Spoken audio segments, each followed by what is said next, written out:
Leafs Talk, JD Bunkis, joined by special guest Anthony Petrielli, one of my favorite guys to read on all of hockey. Thanks for doing this, brother. It's great to have you. Thanks for having me on. Yeah, I wish we could have been doing this on a win. It would have been nice to do it on a win, but I will say this. I don't even know where to go with this game because there was just so much. It felt like multiple games tonight. Leafs come out, they play horrifically to start the game. I think that Vancouver begins with 7 shots to the Leafs nothing. They scored the first 3 goals of the game. You think Toronto's completely discombobulated. This one's going to be just a laugher. All we're going to be doing is talking about the coach getting fired. Then they come out with a second period that is among their best this season, tie this hockey game, and then they fall apart late with the penalties. What did you make of this one? Yeah, I mean, if I had to boil it down to 2 things, it'd be pretty simple. They outshot them 47-21, and their power play went 0 for 5, and Vancouver went 2 for 3. And both those things are basically the game, right? Like if you flipped goalies, what's the score in that game tonight? I think that's a big talking point tonight is Martin Jones. Like, I will say that I always am reluctant to just blame the goalie guy. It's just the former goalie in me that tries so hard to defend him. I thought this was Martin Jones's worst game. He wasn't seeing it tonight, man. And that's not been his MO so far. But if you looked at just where he was positionally tonight, the way that he was sort of swimming around, sort of searching for it while he was trying to battle, a really, really tough night for Martin Jones. His worst as a Leaf. Were any of those first 3 goals good?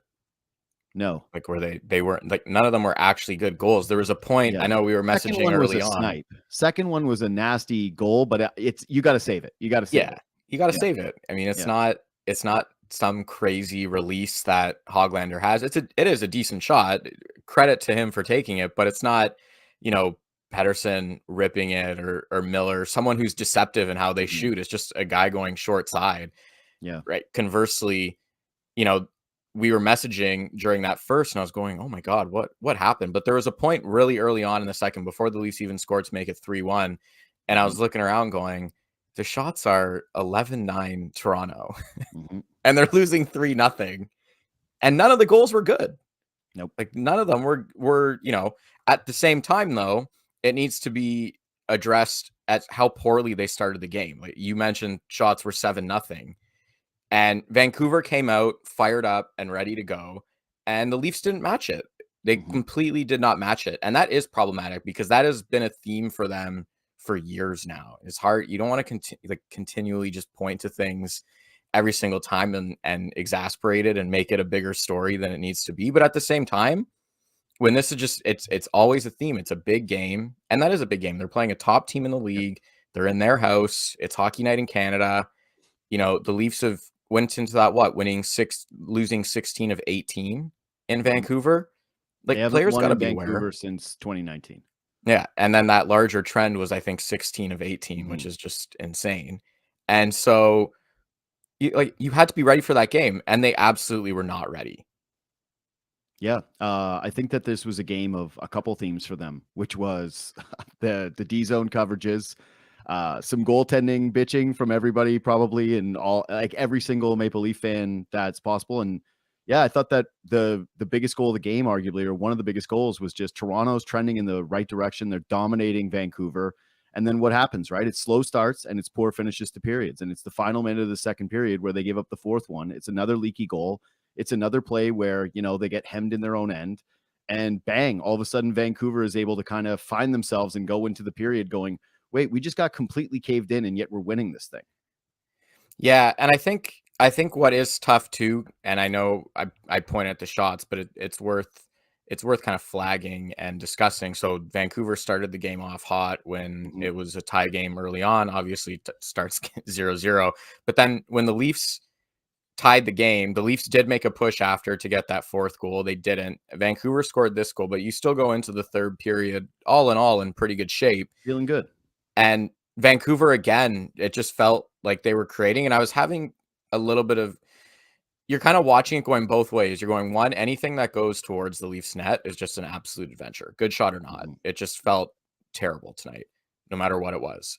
And so that's problematic. That kind of clouds how you view things sometimes, because it didn't take much for you to sit there and go, it might be a goal, right? Yeah. Like, I felt that immediately in the game tonight. Like, well, the first one was actually kind of obvious because it's a situation again where Toronto can't clear a puck. And then Martin Jones has an opportunity to freeze it, and he can't collect the puck, which actually is the theme of a couple of his goals tonight. Is he has a chance to kind of kill a play when Vancouver is creating something and he's not able to come up with it. But yeah, this first one, you just knew this was going to happen. They couldn't get it out. They're scrambled in their own end. It's something that they haven't been good at basically the entire season. And bang, Vancouver opens up the scoring. There were so many fundamentally bad things, especially as you see it kind of playing back. I mean, Jones has to cover that puck, obviously. That's probably where Joseph Walls maybe has his best ability, is he's such a calm goalie, and he just kind of instills confidence in everybody else because of, I mean, and you know it as your goalie, he's so economical in his movements. He's massive. Nothing seems to phase him. It almost looks like he's never making any sort of crazy acrobatic save because he's always just in good position. Like, Jones has to cover that puck. He can't, the way he botched it and then was swimming and then all of that. But the clip that I actually had flagged, which was even way before this offensive zone time happened, is how this very shift started, where Mark Giordano gets the puck at center here, and you'll see, and he just skates in. Like he's in his early 30s Norris form, and the whole play is just discombobulated from here on out. Now it's, you have a forward playing defense. Mark Giordano is back checking. Like, it just set. And for what? You're 2 minutes into a 0-0 game on the road. And it's so unnecessary. What was the possible reward that was going to happen there? Was Giordano going to throw a massive hit and cause some sort of turnover? There was nothing there. I think that's a really good pickup. And honestly, it was a tough night for Giordano. Like, if you went across for like most of the Leaf skaters, you would say, hey, this game was really good. Like, I'm a big process versus results guy. And it's why, I had some buddies, and I'm sure you did too, who are firing you with text messages tonight being like, they got to fire the coach. And I really did think that's what it was, again, for the opening 10 minutes of this hockey game. Like, the opening 10, I thought, oh my God, this is it. This is actually the tipping point moment, because they're going to fall. They're just going to completely disappear. But there's something sick about this group where it's almost like they want you to write them off completely before they start to skate. Like, it's like a toxic relationship. They're like, we're leaving you. We're leaving you. We're leaving you. And then all of a sudden you're getting back together and everything's fine. The way that they march back from, probably the second half of the first and then throughout the second period. But yeah, I thought Giordano was really fighting it tonight. And you saw it with some just real moments of frustration from him. Like, a guy who just knew he was struggling to play at a pace against a team like Vancouver, who had that kind of skill and that kind of speed. Yeah, and he struggled against Colorado. And honestly, it's sad to say. I have so much respect for Giordano. Of course, he's the oldest player in the league. Like, he is legitimately a warrior. He's physical. I kind of laughed at that scrum towards the very, very end with Yarncroc and Suter, because Dakota Joshua sort of like waded his way in there, and Giordano came and pulled him over. And I thought Giordano laid a beating on him. The first game. He wanted a piece tonight. Like, Giordano wanted a pound of flesh tonight, and you could tell. And I actually wondered two things about the chippiness tonight. Although I do want to close the Martin Jones loop with just this thought, which is, the guy has been one of the Leafs' most important players this year. We have been really celebrating him. I don't like it when it's like, oh, the guy deserves an off night. Nah, it just, you got to be critical of the play when it's bad. But you mentioned the thing about Wool and how calming he's been and how good he's been in that. I actually think that's been the staple of Jones. And that's why it was kind of odd to see him be this way tonight, where he did look frazzled. It seemed as though the two bad goals got to him mentally, which is something that you don't normally see from a guy that has as many starts as Martin Jones, has played as many years as Martin Jones. And I just felt like Vancouver was like, we're going to fire anything at your glove, and we feel like it's going to go in the net if we put it there. And it did. And he just never recovered from it. So hopefully he bounces back. I don't think this is a fatigue issue. I hope it's not a fatigue issue, I guess I should say, more so. Yeah. But it's going to be kind of interesting what they get from Samsonov tomorrow, because I feel like if he can play well, he might get 2 starts in a row, shockingly, given the way Martin Jones has performed recently. Samsonov was not bad in his last start. No, he wasn't. And I'll say, I bet you anything that their plan was to start Samsonov against Calgary. But just given what happened in Edmonton and what was happening with the team, I don't think that was a a plausible No. situation for them to start. So Well, I how do bet you you defend it anything. if he gets filled in, right? Like, how do you You defend don't. that decision? That You're you, screwed. And you, if you're Sheldon Keefe, that decision falls on you, and then you're saying, "Well, that's my job." I yeah, weirdly, this is a weird. I know everybody's on Keefe's ass right now, but this is a weird one for me because I go, if you're thinking that they're not listening to the coach or they're not engaged with the coach, you can't see an effort like tonight and say that they quit on him, right? They fall down 3-0 in the game, they and then battled. they come back and battle. And yet I feel as though this puts a lot of heat now on a back-to-back with Samsonov in net, where like they lay this egg. And yeah, boy, I don't like saying it's curtains, but it's just, I feel like it's going to be an entire week of just like big time noise, big time noise.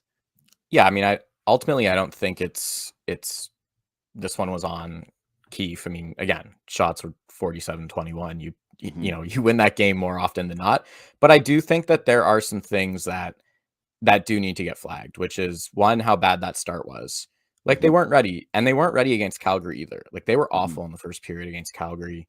Like it was looking like like something was going to have to change before the end of that game, like personnel wise, like how bad that first period was. And whatever, they came back and they won the game, and that kind of quieted things down. But then to come out and play a really bad first 10 minutes, I would call it, more than anything, once again, that is on them.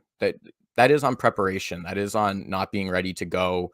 And you kind of get into, been around long enough that when you see it, in whether it's the Ron Wilson era, the Paul Maurice era, or the Randy era, or the Babcock era, it's always, oh well, these are pros and they need to start on time.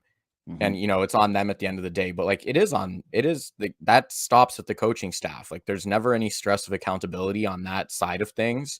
And you can't just keep starting games like this, which is consistently what they've done in critical games under Keefe. Yep. And like that was a really bad start. And I think he has all a the minutes count the mentality. same. All the minutes count the same. Like they might have outshot them, but like those 3 goals are the reason why they lost that hockey game. And yeah, the goaltending, sure, one thing, those pucks went in the net, but they were lifeless to start it. And again, you're right. It's about preparation. I have a tough time with the players in this one, because that clearly would have been the memo going into this Vancouver game, where you're heading into an amped up arena. You're facing a Canucks team that is chomping at the bit to play you, that can't wait to prove themselves at a 7:00 start on Hockey Night in Canada. Like those things matter. You might be watching this and saying like they don't, or you think that it's exaggerated. It's absolutely not. And yet time and time again, it just feels like the Leafs players are never able to match that emotional punch out of the gate in these big spotlight moments. Like I'm with you. This is on coaching. This is on preparation. This is on motivation. But it's like, I guess if you think like he's lost the room, right? No, and I you don't think they're that. not listening, fine. But it doesn't look like a team that he's lost the room on when they respond that way, right? There just seems to be this one same theme, which is they can't match the energy of teams that are juiced up to play the Leafs in the first 7 minutes. And if they can't survive that stretch without some good goaltending or some fortuitous bounces, then they end up digging themselves out of a hole. Yeah. And when I think about those starts, the thing that comes to mind for me is I do think teams take on the identity of their coaches.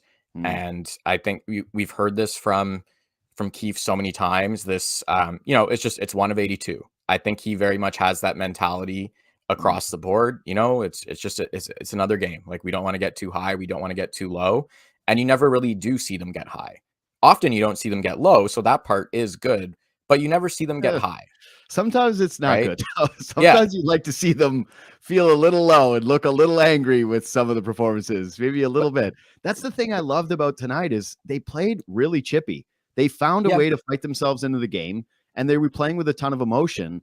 This was my theory about tonight with the penalties, okay? Because we can say that they're dumb. It's 2 horrific cross-checking penalties, one from Domi and one from Giordano.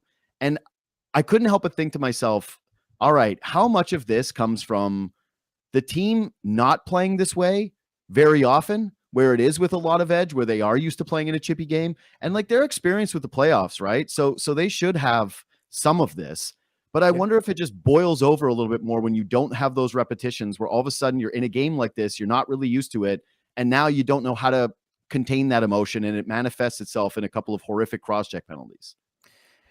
Honestly, what I think it is those are 2 players that have been around the league, and so they have some level of pride being in the league, Mhm. and they're just playing terrible hockey. It was Giordano and Domi. Like, Domi Who was were awful probably their 2 tonight, worst players tonight outside the goaltender. right? Like, Yeah. did Domi reasonably get the puck out of his zone until that last shift of the game that he had with Matthews and Marner? He Like, he was was just he was public enemy number 1 tonight in terms of just he being hemmed in and not being able to do really much of anything it about it.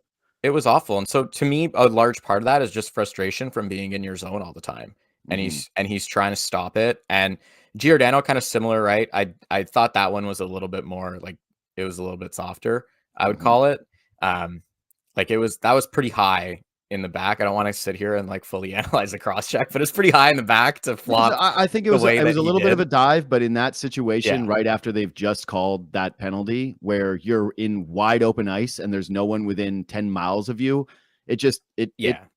I don't know. I thought it was I agree with you that it was a bit of a softer game. It probably doesn't happen in a vacuum. If this game, if it's just tied there, the refs probably let it go. But considering that it was right after they just called Domi on it and no one's around this play, no one's around the puck. Yeah, I thought they kind of had to do it.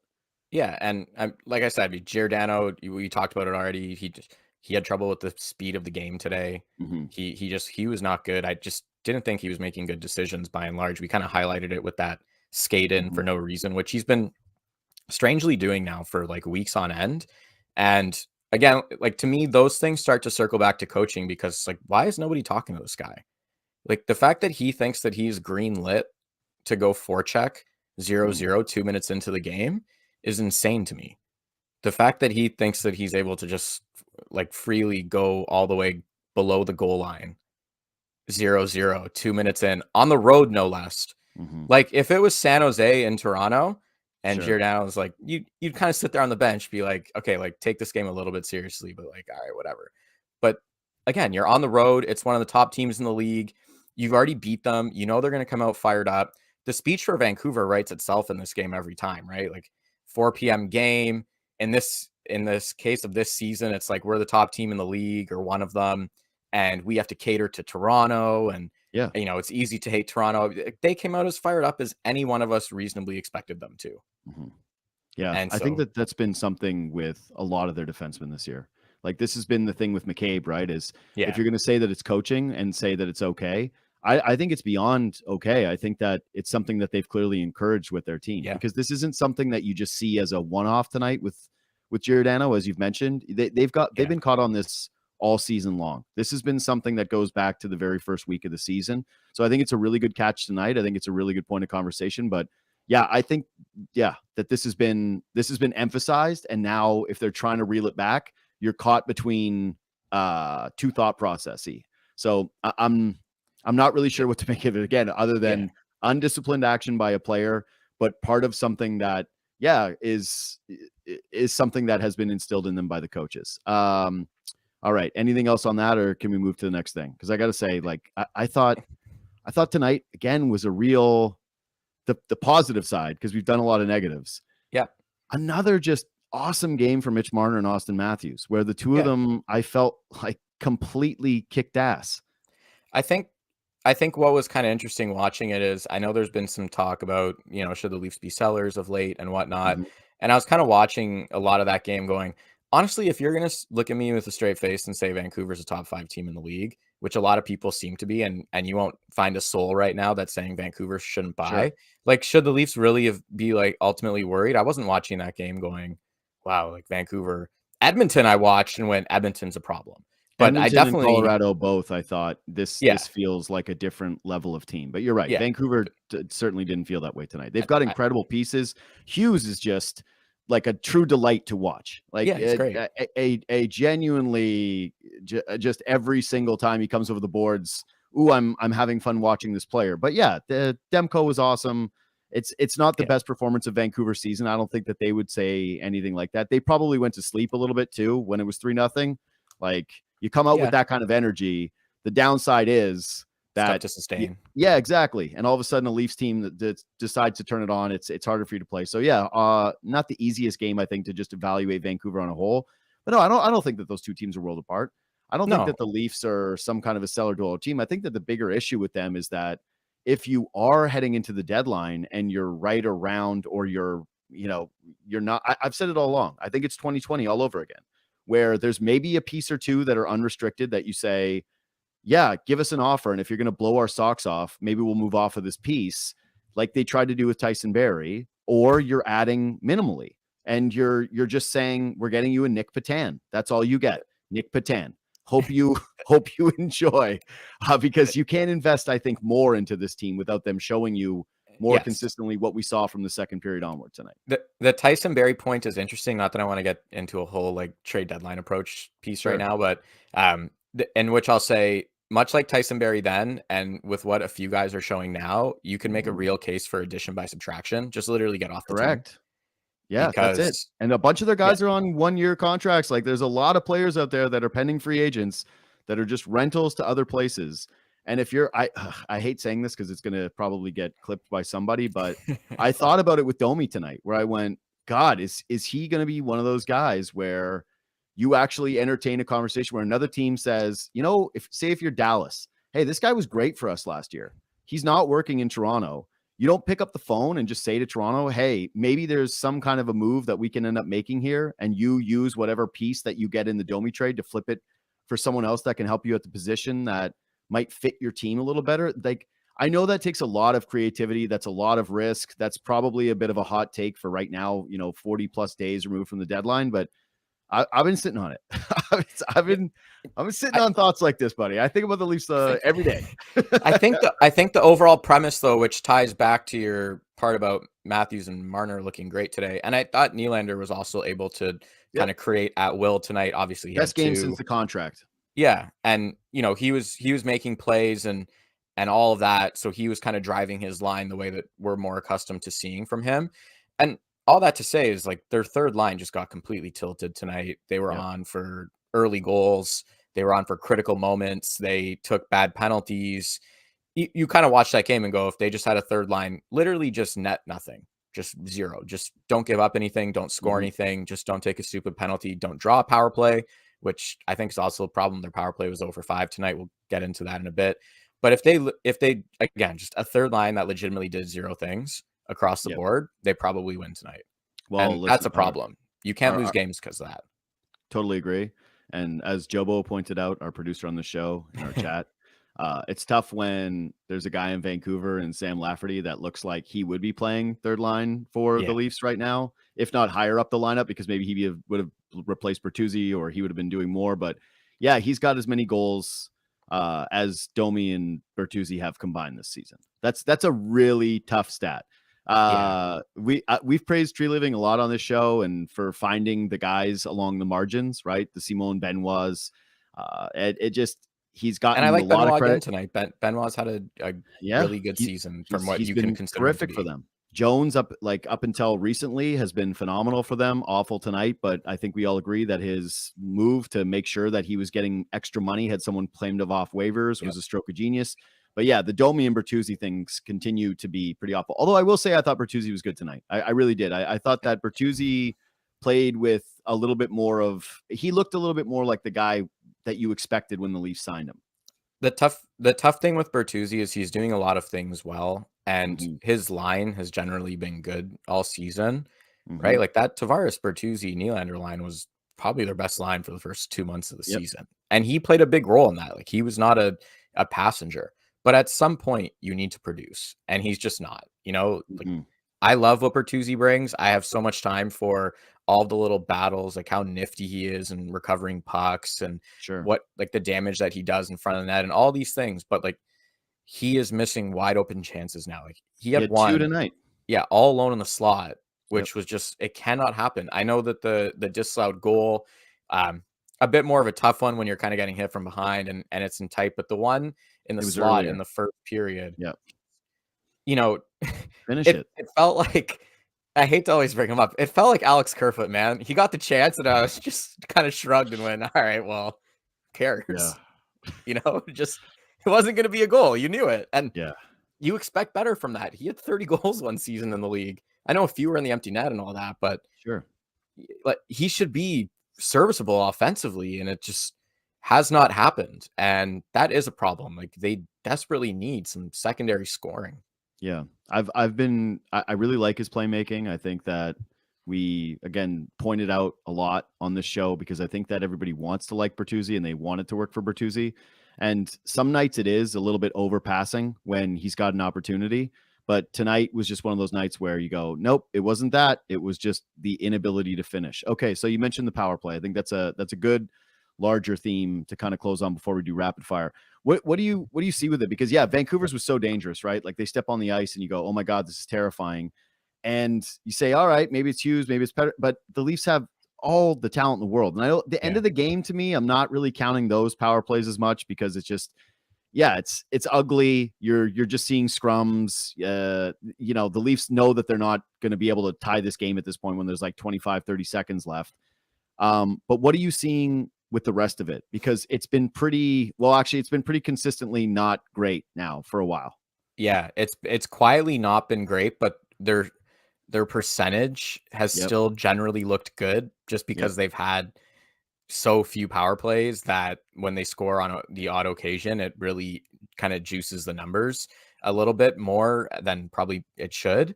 But yeah, in critical moments, it's come up not just empty, but nothing.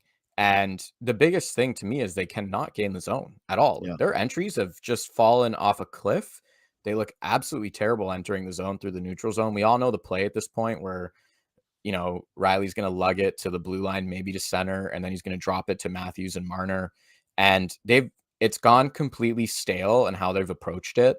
It seems, you know, whoever gets the puck now it's going up their wall, and then they're going to try to gain the zone around the faceoff dot at the offside dot and a little chip pass to the wall. And teams are just fully selling out now. So it's like whenever that, you know, whether it's Marner on his side or Matthews on his side, the penalty kill is just totally swarming it. And whether it's Tavares or Nylander, they get the puck, they have nothing, right? Like the through guys covered, the back guys covered. You'd have to make some sort of crazy exceptional pass. Like their power play would be fine if they gain the zone. That is not once they've set up it, you know, it's any power play penalty kill situation. If a power play sets up, you got nothing. Yeah. But I think that's it, is how many times you watch the Leafs power play, and tonight included, where you feel like they weren't set up at all. Like the first two, I mean, the one when Morgan Rielly was in the box was awful. Yeah. Right. Like Morgan Rielly is really good at making plays on the entry. Like that's by and large why he's on the power play. Mm-hmm. But it can't be that bad without him. It was painful to kind of watch Mark Giordano try to lug it and make plays and whatnot. And you know, whether it is Giordano or Rielly or Liljegren, they're providing no threat. You know, Vancouver sold out on it to a crazy degree. Like good for their pre-scout. They were ready for it. Like the special teams cost the Leafs by and large this game. If they scored on the power play and they could kill a penalty, and their penalty kill is at bottom 5 in the league now, I think, after tonight. So you're not going to survive games when your penalty kill is this terrible and your power play is not scoring. And yeah, to your point about the power plays, they're 25th in the league at drawing them.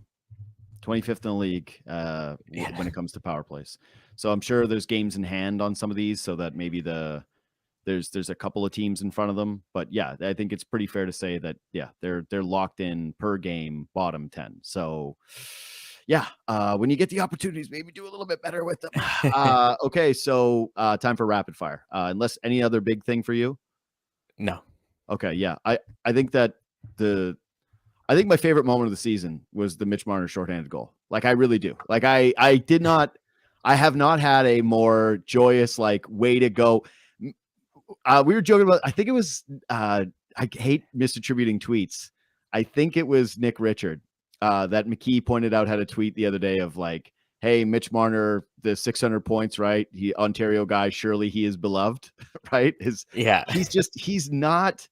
He's not one of the main guys that is most liked by the fan base. And I really did have a moment where he made that play. He blocks that shot. He causes the turnover. He's really good on breakaways. Like I feel like he's just if there's that's his move now, eh? That but short side flick high.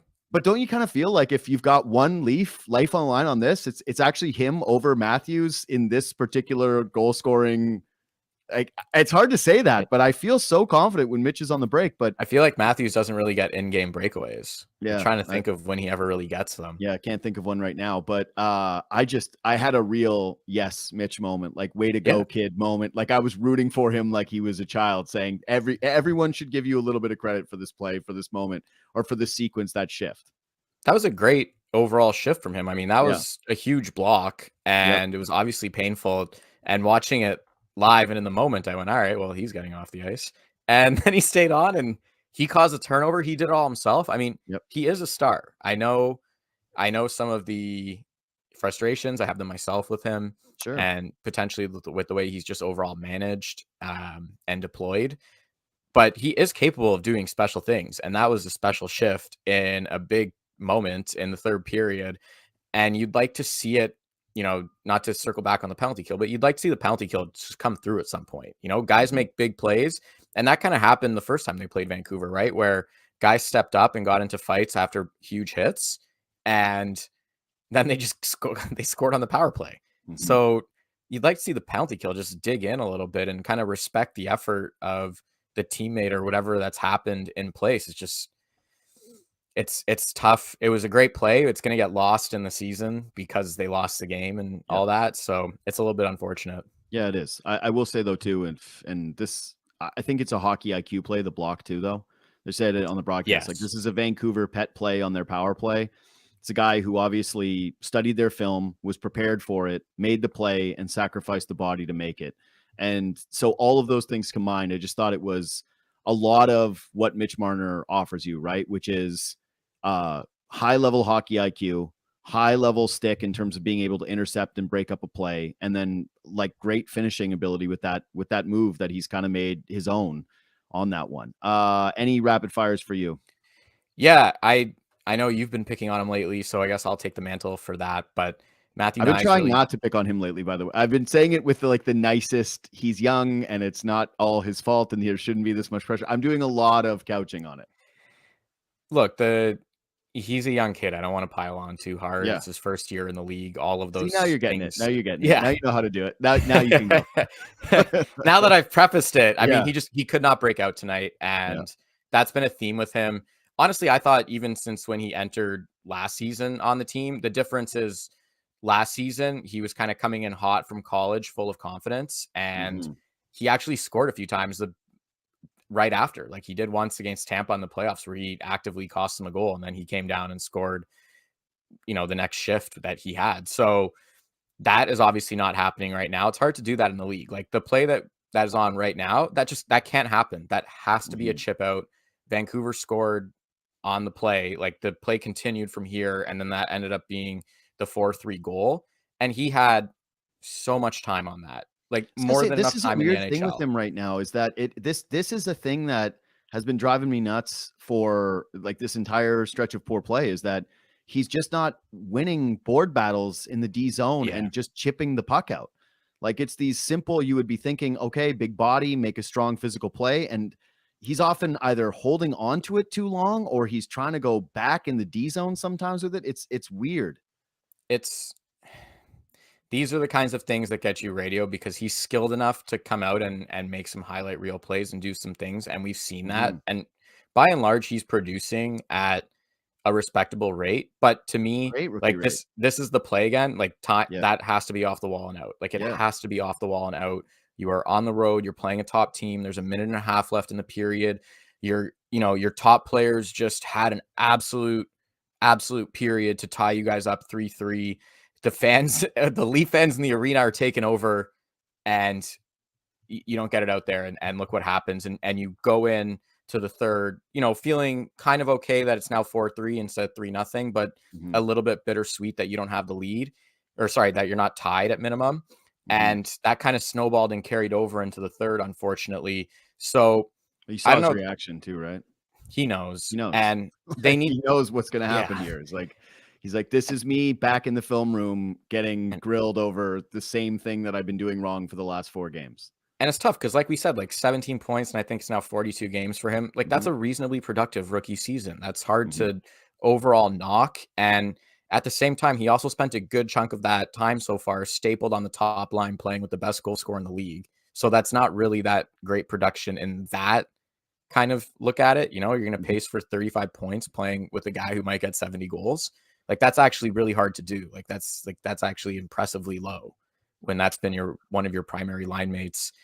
And I know he doesn't get the power play time and all that, but it looks those kinds of things and the lack of confidence and the lack of throwing the body around, that kind of just reeks of a guy who spent no time in the American League actually working on his game and working on being on a pro. And he kind of got shoehorned into the league, which is a byproduct of the Leafs' lack of cap space and so many other factors. But to me, this is that catching up to him and the team right now, because I don't know, like Noah Gregor didn't even play 8 minutes tonight. And I think Noah Gregor could have given them better minutes and safer minutes than what Matthew Knies did. That I think that's probably the most often overlooked thing with probably this fan base in particular right now, given where they're at in the competitive cycle with some of the younger guys. Yeah. And something that's certainly lost with, like, I hadn't even really thought about it, is how beneficial the AHL could have been for him, because we just assume, and that's part of the hype machine's fault, right? You get all excited for a player and you go, I can't wait for him to be with the Leafs and look what he's doing new in toy college. syndrome. Yeah, of course. And then he comes up here and now it feels like what should have just been a pretty normal part of the progression, which is guy needs to go down to the minors and learn a little bit more and develop a little bit more, now becomes a major storyline here. But again, it's also the team's fault because they don't have depth players that are pushing him underneath. Like the option for Keith tonight is, well, I could put in Nick Robertson, and he says, same thing. He also can't break out. How does that? So you want a forward that will help in support along the boards and get pucks out? Like, that's not exactly his calling card. Anyways, anything else for you, Anthony? It's been great. No, that's it for me. Okay, sorry to end on a bad note. I feel bad now. I got to, that was nice. I got to be poly positive there with the Marner play, and you had to bury the kid. You know what? I'll say on a positive note, though, sure. Morgan Rielly, I just have a lot of time for just the way that he kind of engaged physically at the end there with Myers and awesome. And everything that was happening. Like he's consistently one of the only guys that steps up in big moments, whether it is the heat of the battle within the game or just the fact that it's like it's a big game and he shows up. Oh, dude, it's the number one thing with Rielly. Like, there's a certain sect of Leaf fans that strongly believe he should be the captain. I think that's I think that sect is right. I think that those are the people who are correct because of that. Because it would be hard to argue against. I'll say that for sure. It would be very difficult to argue against that. He can match. This isn't a guy who's just in Vancouver and he's playing in his hometown kind of thing. Like, no, even before the game, he kind of went, I don't talk to people who are just like the big Canucks fans anymore. They're not in my life. I was like, this is great. This is a great little, You're Toronto. We hooked you in. You are Toronto. You're one of us. But just, you can always trust that when a game has a high emotional level, that he's going to find a way to match it without having the overboard stuff, right? Like you always thought, hey, Nazem Kadri's going to be able to get up for a game like this, but oh crap, he went overboard. Oh, he went too far. Morgan Rielly really doesn't have that in him. And look at how many scrums was he even in tonight? 3? He was all over it. Honestly, the biggest compliment to him tonight might have been how bad the power play looked without him. They didn't even gain the zone. It was crazy. Yeah, and he takes a lot of crap for that too. Again, you can follow him on Twitter at Petrielli, and I highly recommend reading Anthony's stuff on Maple Leaf Hot Stove. It always, like I said, it's a widely discussed column in the industry. Always, it's like the number one. You will not find a person in the industry that does not read your column. Like, that is just a fact. I think it's one of the best written things that's out there for Leaf coverage. So, hey, buddy, thanks for doing this. I know we'll be doing it again soon. So, follow Anthony. Again, it's right there if you're watching on YouTube, on Twitter. And subscribe to this podcast if you're listening on iTunes or Spotify. Hit thumbs up if you're watching on YouTube. And we'll see you late tomorrow night with my good friend, Jackie Redmond. Thanks for listening. Thanks for watching.